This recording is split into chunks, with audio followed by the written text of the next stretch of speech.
The 2023 NFL Draft is fast approaching.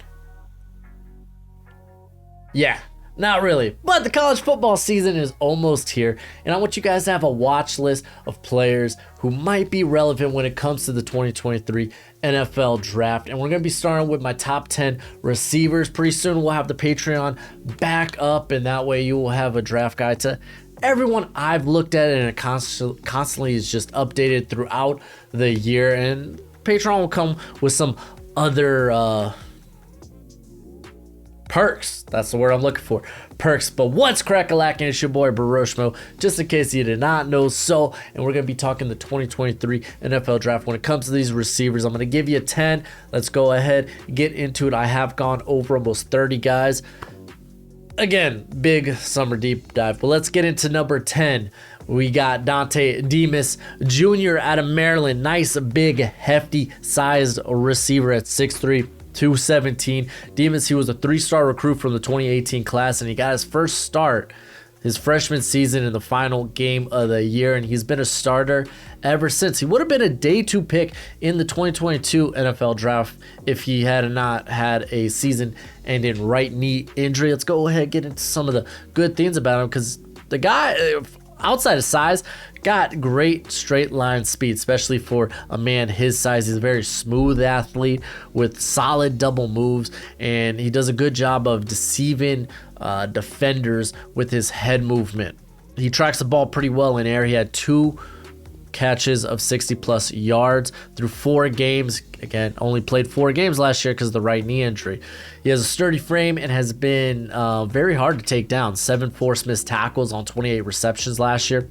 Very physical at the catch point, 14 and 27 on contested catches throughout his career. Now, the biggest question for Demas is if he can return to that 2021 form, at least early on after the knee injury. That's going to be the biggest question. He isn't that explosive of an athlete, nor is he the shiftiest guy. His hands are solid, they're steady. They steadily have gotten better, but still there are times where he tries to catch the ball with his body as a run blocker. He needs to be more physical, needs to play up to that frame. Defenders really have no problem getting around him pretty easily pushing him to the side. But outside of that, Demas got a mid or a 3rd round grade currently on him, and I think that's probably where it would have been last year. On to number 9, I got Josh Downs. I know a lot of people like Josh Downs, and he was a 4-star recruit from the 2020 class. Saw little playing time his freshman season behind Daz Newsome and De'Ami Brown. He broke out as a main receiving threat for the Tar Heels just last season, though. His uncle is a former NFL player, Dre Bly. He's also the defensive backs coach there at North Carolina. The dude is a phenomenal athlete with just like legit speed. He is twitched up. He has that rare stop-start ability that you just love. He was fed a lot of screen passes last year, but he navigates blocks much like a running back. He explodes out of his cuts, turns upfield fast, very good after the catch. He doesn't shy away from contact either at the catch point. Does a good job of securing the ball in traffic, and it doesn't happen often, but the dude can easily separate. And I say it doesn't happen often because the dude's been being tossed screens for like 40% of his passes. Now, when it comes to the cons, obviously his size at 5'10", 180. First thing that comes to mind was like, oh, is he a slot guy? And then you see that, oh man, almost 95% of his snaps came in the slot. Back in I believe 2020 or back in last year. Almost half of his yards came off screens. He was schemed a lot of production and struggled with drops this past season. He had 10 drops in 2021. There are going to be some concerns. He's only a slot prospect. And there's going to be concerns with how he can deal with physicality at the NFL level. He's more of a guy that's going to make you miss than actually break free of contact. Still a very good prospect. Got him as a mid-day 2. On to number 8, I got A.T. Perry out of Wake Forest. Another guy that's just physically freaking imposing. Now, he was a 3-star recruit from the 2018 class. Fun fact, this dude also won long jump competitions in high school, played basketball. He ended up redshirting his freshman season, but really stood out during the spring game that followed. He had 6 catches for 112 yards and a TD. He didn't see the field much in 2019 or in 2021, but he really enjoyed a breakout season this past year as he was a first-team All ACC and a Biletnikoff semifinalist. Hopefully I said that right. Now, this dude plays a physical brand of football. He likes to bully guys off the line of scrimmage. And he knows how to get separation with his body, with his build during the route. He's so much stronger than opposing corners, and he displays strong hands when he wants to. He does a great job locating and tracking deep balls. He had 10 touchdowns last year of 20 plus yards. Kind of wild. He also shows better change of direction than you would expect for a guy his size, and is a legit playmaker with the ball in his hands. He had 11 forced missed tackles back in 2021. He also has great body control and is capable of being better at the catch point, which is something we'll bring up when we talk about some of the cons. But he's also a great run blocker. Now, Perry isn't the most sudden athlete. Don't expect him to be at 6'5", 206. And he's more of a long speed guy. He just isn't the most dynamic athlete. He plays a physical brand of football and sometimes gets too physical. He was flagged 4 times back in 2021. He also has a nasty habit of letting the ball hit his pads, as he had an 11.3% drop rate. He was 9-25 on contested catches. Just needs to do a better job of extending his arms and really attacking the catch point.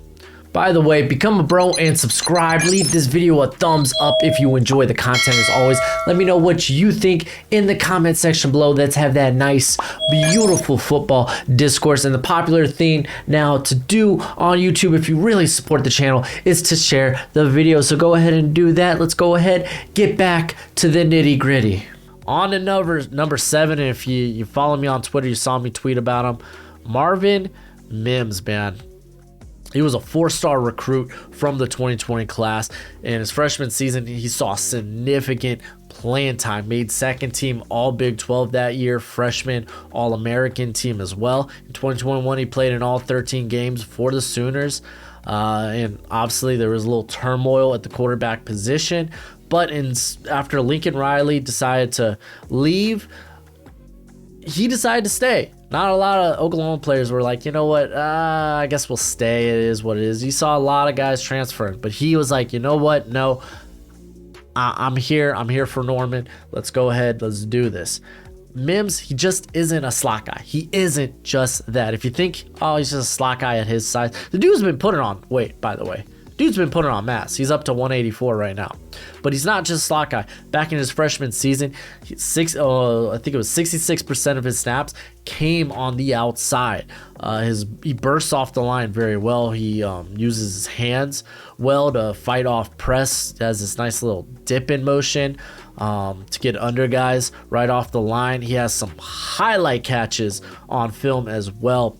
He does a great job of tracking the ball in air and attacks the catch point very well. 42% career contested catch rate. When he is in the slot, he does a great job of finding those soft spots in coverage. He gets open very quickly and is a savvy route runner. He has good speed as well, and always seems like he is open. Biggest concern obviously probably would be the size. Oh no, he's got slot player slice. Listen, the dude's played on the outside before, and he shows a very good release package. But I did mention earlier that he's put in on some mass. At least he has throughout his career, and he is the thing he can continue to do so. He's been a bit inconsistent when putting his hands up for the catch, and sometimes will look upfield before he secures the catch, or he'll let it hit him in the chest. Again, just kind of focus, drop problems, but it's something that hasn't shown up on paper. 4% career drop rate, but just something I do notice that he tends to look upfield to see what his next move will be before actually securing the catch. He will normally go down after contact, and he doesn't have exceptionally rare stop-start ability. For a pass catcher, still a guy I really like. I got him as a mid-day 2. Let's go ahead to a guy in my top 50 in Raheem Jarrett out of Maryland. This cat, 5-star recruit from the 2020 class. He didn't see much playing time his freshman year, but against Penn State, he became the first Maryland freshman to have 2 touchdowns and over 100 receiving yards since Stefon Diggs. He started all of the 2021 season, and the dude's freaking fast, man. Fast. He's a former track star. He's definitely got 4.4 speed, might have 4.3 speed. He's been one of the scariest downfield threats in this class. He split time between the slot and the outside. He has a very nice release package and just flies by greedy defenders at the line of scrimmage. Overall, he's just an impressive athlete. Like, from his acceleration to the change of direction, he can catch a pass in stride without losing step. He's capable of running a bigger route tree. The thing is, he's just running the routes Maryland asks him to, and it tends to be a bit more simplistic. Now, Jarrett is close to that 10% drop rate, which is always a huge red flag. He was at 8.8%, and then honestly, that number could have been higher if he wasn't thrown so many screen passes. Same could be said about his force missed tackle ability. Typically, he goes down on real contact. His route tree, I kind of talked about, is a bit more simplistic. Didn't really run a lot of intermediate routes, but I think in terms of what he is as an athlete, from the physical tools and his athleticism, kind of puts him in that top 50 tier. Now let's talk about a guy I got a first round grade on in Jordan Addison. He was a 4-star recruit in the 2020 class, saw significant playing time his freshman season, and then won the Blinknikov Award in 2021. He decided to transfer to USC for a multitude of reasons, I would say, including, a $30 million NIL deal. But also, he wanted to be surrounded by more NFL talent, and probably at the quarterback position as well, which I don't know what that says about Keaton Slovis. But he went to spring camp and was like, spring camp, and was like, you know what? I think I'm transferring. So here he is at USC now. The dude is just so stinking explosive. He plays with legit game-breaking speed and could put corners in a blender with his cuts and his double moves. Despite being thin, he attacks the ball very well in air. He will attack the ball if he needs to and display strong hands at the catch point. He's such a fluent athlete after the catch and bursts so well upfield. Dude literally has like circus tightrope like balance, and does have that elite stop-start ability you like. He had 21 forced missed tackles just last season. I think when it comes to the cons, obviously the dude's thin. The dude's thin at 6 foot, 175. Majority of his routes were ran from the slot. I'm not too worried about the dude's release package though. He seems to be good in that regard. But I am worried about the lack of physicality and just his overall frame. Again, he's very thin, can be easily knocked off routes. He also had drop issues throughout his career, 11.6% drop rate from 2020 to 2021. Overall, though, pretty good prospect. I kind of sat with him at the back end of the first, maybe early second. Going to number 4, Quentin Johnston, another guy I had to rave about, man, on Twitter. Dude was a 4-star recruit from the 2020 class who saw a bit of playing time his freshman season, but in 2021, he led TCU in receiving yards and touchdowns despite missing 3 games because of a mild hyperextended knee. Straight up, this dude is a competitor, man. He spent the 2021 Oklahoma game just mossing the secondary regularly on his way to 3 touchdowns. And this dude was just so strong at the catch point, literally in the end zone. I think this was a 3rd touchdown. Meets the defender at the catch point, grabs it, lifts it, takes a look at him, gives a little scoff, a little laugh, a little ho ho ho ho ho, and even lets him know, hey, you're not on my level. Love this guy, man. I really do.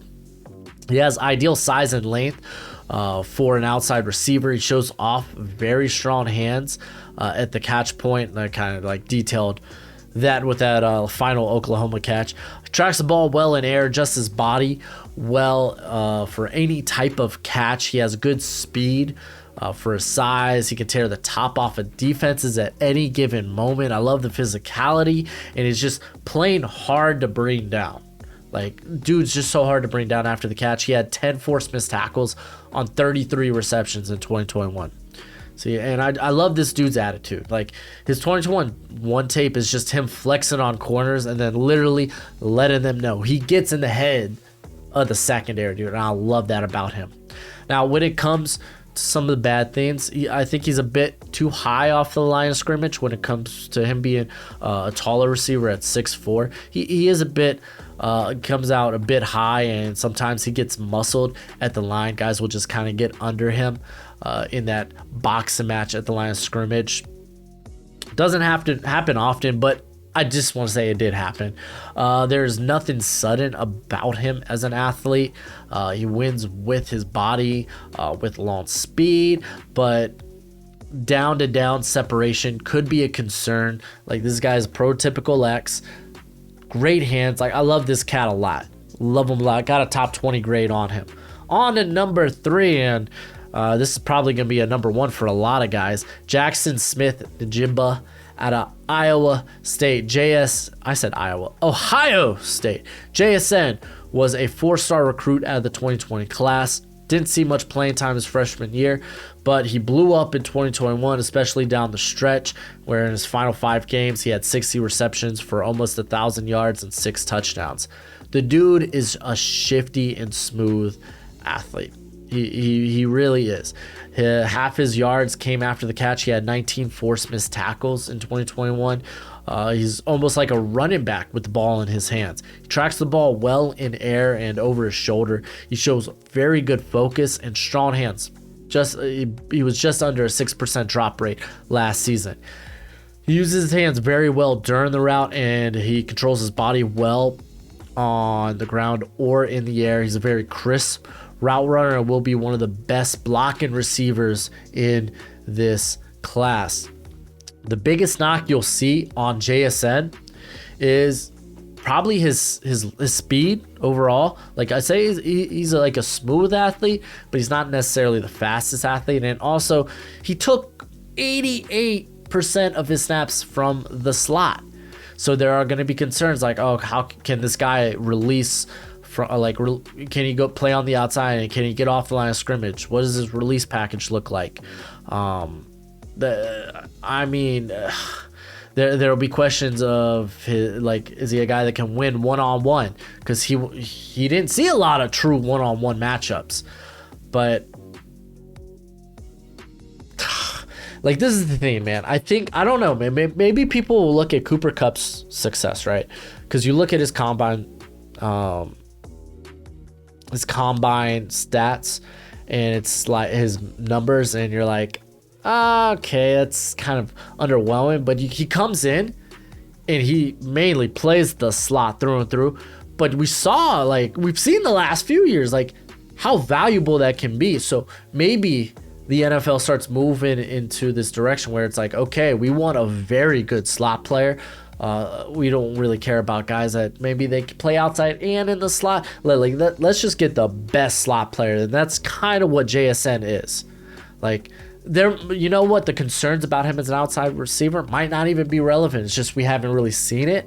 But you know what you're getting in terms of a slot receiver. Maybe if the NFL, especially on the back of just this monster year from Cooper Kupp, look at that and be like, you know what, I don't mind having a guy like that in my receiving room. On to my number 2, Jermaine Burton out of Alabama. This is a bit of a projection on my part, but we'll get into it first. He's a former 4-star recruit from the 2020 class. His freshman season, he had 197 yards versus Mississippi State, and that was 4th most in Georgia history. He shifted in and out of the starting lineup in 2021, but saw significant playing time with 4 catches for 40 plus yards. He then decided to transfer to Alabama because he was like, hey, I noticed, Bama, that you're missing your top receivers.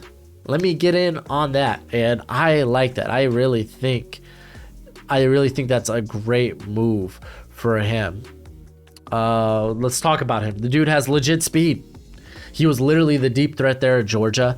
This dude has rare suddenness and just creates separation with ease. He runs routes with crisp cuts. I like the change of direction. He really can tightrope the sideline as a ball carrier and as a route runner. He has really no problem getting off the line versus press. He can really he just finesses corners, but the dude's also capable of out muscling them. The dude's 6 foot 200 pounds, so he's got some girth to him. See, and I love his hands. The dude secures the balls.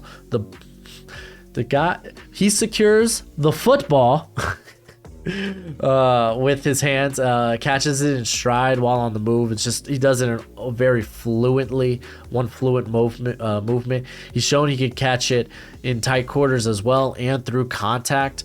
Probably the biggest con to him is what can he do after the catch? The thing is, just he was used there at Georgia just mainly as a deep threat, so we didn't really see what he's capable out of the catch. So it's just, we haven't seen it yet, and I really can't wait to see what he does there in Tuscaloosa. Ooh, words are tough. But yeah, no, man, I'm gonna go ahead and just be early on the hype train when it comes to Burden. I really see some like Jameson Williams aspects to his game, which doesn't surprise me that Alabama was where he ended up transferring to.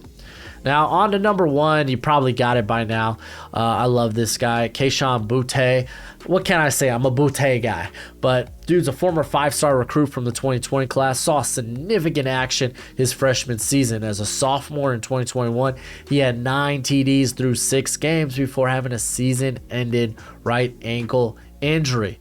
That's kind of relevant because it's kind of a red flag right now, because he had 2 procedures done on the ankle since the injury, and he was still rehabbing it by the time spring practices came along. He did not participate.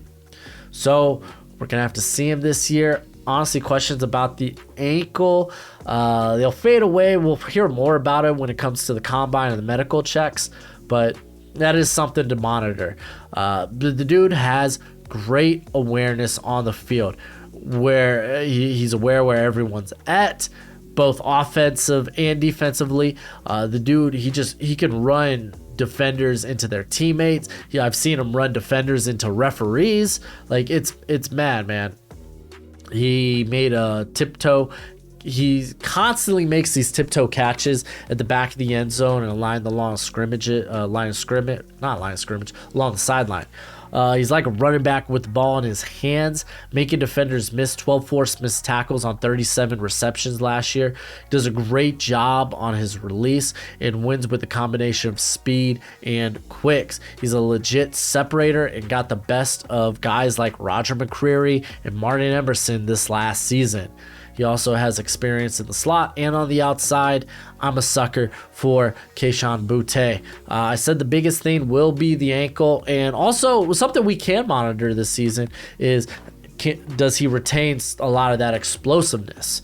During his freshman campaign, he did struggle against more physical corners, such like Patrick Surtain, and Kyer Elam, but I think the guy, if he gets that 200, man, I'm not worried about it. He can be a better contested catch guy, 28% through his career. It's kind of like, it's whatever, but I'm a sucker for these guys that can create after the catch and just could put corners in a blender. He's my guy. I got him as a top 10. I think he's in that 10 to 15 range, at least right now. It is pretty early, but I just wanted to give you guys some names to check out. Put on your watch list. Again, I'll have the Patreon stuff up in the next few weeks. I'll let you know when that becomes live. If you want to see my whole draft guide, draft board, it's a Google spreadsheet. I got my evals there. I keep stats there, stuff like that. So if you want more guys to be on the look for this season, then hey, go ahead and support the channel in that way. But until next time, you be easy, my friends. I'm gonna take a day off, so y'all be easy.